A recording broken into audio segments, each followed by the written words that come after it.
exhausted.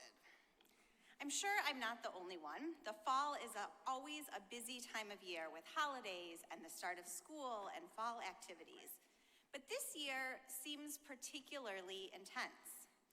Perhaps it's because during the COVID years, life slowed down so much that as we return to normalcy, it feels even busier in comparison. Or perhaps, for me personally, it's because my kids are getting older and we now have 2 sets of school schedules and fall activities and play dates and birthday parties. But regardless of the reason, I'm exhausted. And truth be told, all of my social media feeds from rabbi and Jewish educator friends echo this sentiment. In fact, just today, as I scrolled through Facebook, someone had posted a cartoon image of a rabbi looking very worn out with the caption, "Rabbis in late Tishrei," our current Hebrew month, "Thanks a lot, Torah." After a full month of back-to-back holidays, we are all looking forward to Simchat Torah this weekend. Some of us might be looking forward to Simchat Torah simply for the break in holidays. But others of us are anticipating it because it's the perfect culmination of our High Holy Day season. After all, what could be a better way to conclude our series of holidays than literally dancing and singing with the Torah, celebrating our most sacred book by restarting it? I love Simchat Torah for more than it just being the last in a long month of holidays. I love that it's a day when our community comes together to honor the values of Torah, that by unrolling and dancing and carrying our Torahs, we physically and spiritually connect with these sacred scrolls. That as the seasons change and fall begins, we also evolve and restart. Rosh Hashanah and Yom Kippur provided us an opportunity to look back at the past year, considering the errors we made. As we read the final verses of Deuteronomy and then the first verses of Genesis, Simchat Torah reminds us to look forward. In Deuteronomy, as our Torah concludes, Moses and the Israelites stand on the brink of entering the Promised Land. Before they reach the final destination, Moses takes a moment to look back with them on what has happened over the past 40 years.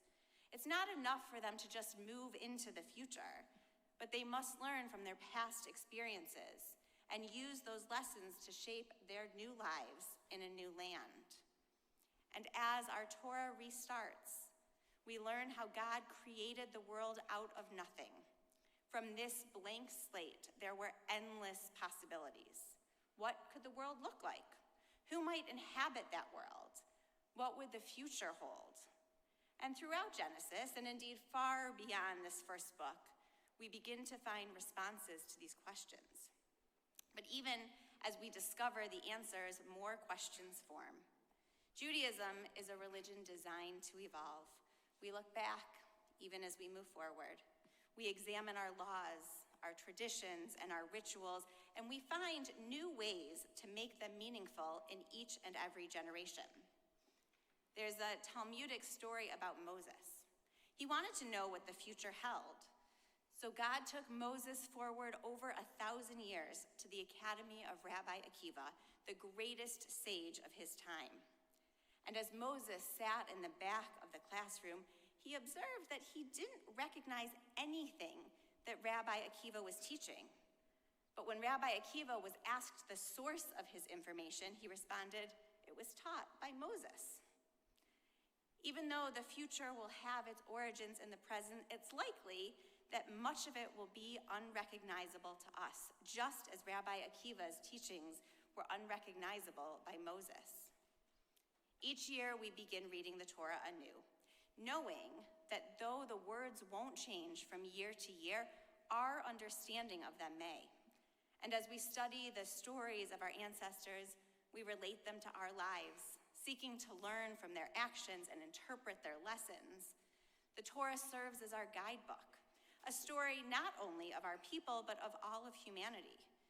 It contains within its chapters the collective wisdom and experiences of countless generations who've grappled, who've struggled with life's deepest questions and triumphs. I recently came across a story about a synagogue with a long and storied history. The Torah scroll that they had been using for generations had become weathered and fragile. It was a treasured Torah, but the congregation realized that it was time to retire it and decided to acquire a new Torah. As the new Torah arrived, the excitement in the congregation was palpable, though somewhat bittersweet. The community all gathered to unroll the old Torah one last time. And as they did, they discovered something unexpected. Tucked away in the margins of the ancient parchment were handwritten notes, reflecting the thoughts, the memories, and the insights of generations past. It was as if the Torah itself had carried a secret, an ongoing dialogue with the community over centuries. As the congregation read through these notes, they found words of encouragement, expressions of hope, prayers for a better future, and thoughtful teachings. Reading these meaningful notes, they all understood that while they were retiring the physical scroll, the messages and the wisdom of the Torah would continue to inspire them and to guide them. On that Simchat Torah, the members of that congregation danced with both the old scroll and the new, acknowledging the unique bond they had with that battered Torah and the promise of new beginnings with the fresh one.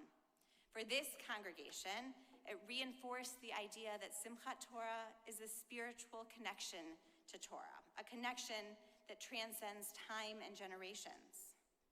Some of us are oriented to the past, constantly reflecting on events, wondering what might have been done if only we had done something differently.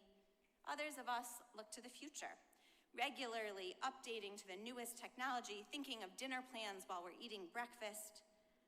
And there's room in the world for both of us. In fact, we need each other to balance one another out.